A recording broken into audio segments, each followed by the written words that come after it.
கண்டிப்பா இது ஒரு முக்கியமான விஷயம். என்னன்னு பாத்தீங்கன்னா 2 வயசு குழந்தை 3 வயசு குழந்தை அந்த மாதிரி குழந்தைங்கலாம் கடிச்சு நாய் சாகடிச்சிருச்சு. அது தனியா போகும்போதும் பிடிக்குது. அம்மா ஒரு குழந்தைய இடுப்புல வச்சுட்டு போறாங்க. அவங்க அம்மாவையும் பாப்பாவையும் சேர்ந்து அட்டாக் பண்ணுது. ஓகேங்களா?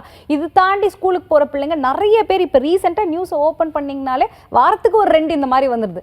இதுக்கு டாக் அகேன்ஸ்ட் நான் அப்படின்னு சொல்ல வரல. நல்லா யோசிச்சு பாருங்க. லாஸ்ட் டைம் வந்து ஏதோ ஒரு ஸ்கூல்ல ஒரு தெருநாய் உள்ள வந்துருச்சு. அதை அடிச்சு சாகடிக்க சொல்லி ஹெட் மாஸ்டர் சொல்லி எல்லாருமே அடிக்கிறாங்க. அந்த வீடியோவும் ப்ராப்ளம் ஆச்சு. இதுவும் ஒரு உயிர் தான். நம்ம ஹியூமன் பீயிங்ஸ் குழந்தைங்க அது அதுக்கும் மேல கரெக்ட்டுங்களா? ஸோ அப்படின்னும் போது எத்தனையோ கமிஷன்ஸ் இருக்கு, எத்தனையோ ரிஃபார்ம்ஸ் இருக்கு, எல்லாம் சரி பண்றதுக்கு இந்த மாதிரி ஒரு பிரச்சனையை அந்த நாய்களையும் நம்ம வந்து சரி பண்ணிக்கிட்டு இந்த மாதிரி பாதுகாப்பாகவும் கொடுத்துக்கிட்டு ஏதாவது ஒரு ரூல்ஸ் போடுங்க அப்படின்னு சொல்லி கண்டிப்பா நம்ம பில் கேட்கலாம். ஆனா கேட்க இப்போ அவசியம் இல்லை. ஏன்னா சுப்ரீம் கோர்ட் அதை சூமோட்டோவா எடுத்துட்டாங்க. இந்த மாதிரி ஒரு கன்சர்னை அட்ரஸ் பண்ணுங்க அப்படின்னு இந்த வீக் தான் எடுத்து வந்திருக்காங்க.